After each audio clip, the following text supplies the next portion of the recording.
Michael Likens is never short of cars to fix at his Camp Washington auto shop, but now that all 123 workers at the nearest GM distribution center are on strike, he's worried pretty soon he won't have the parts he needs to fix them. If I do up an estimate on a car, check on availability, and they may not get that part for a few days, maybe even a week. The Westchester Distribution Center is one of 38 nationwide where auto workers walked out, bringing operations to a halt. It's awful timing for those in the auto repair industry, still recovering from years of supply chain issues. From 20 up to current product availability has been tough enough. And you throw another log on the fire, it just compounds the problem. Putting a squeeze on everyone, from customers to mechanics, some of whom are paid per job. I think that's part of the design of this strike, is that by even at only a handful of workers, 100 or so here in the region, the spillover effects are going to be pretty significant for those who work in that industry.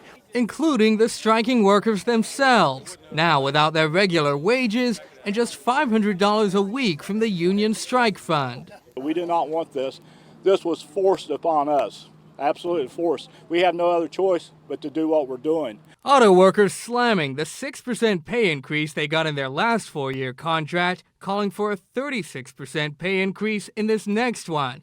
Much of the attention today on GM CEO Mary Barra's pay, which went up 34% over the last 4 years and now comes in at just shy of $29 million.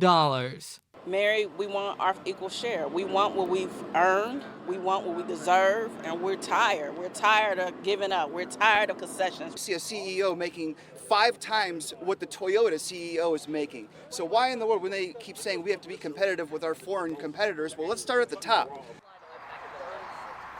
And GM is now offering its workers a 20% pay increase over the next 4 years.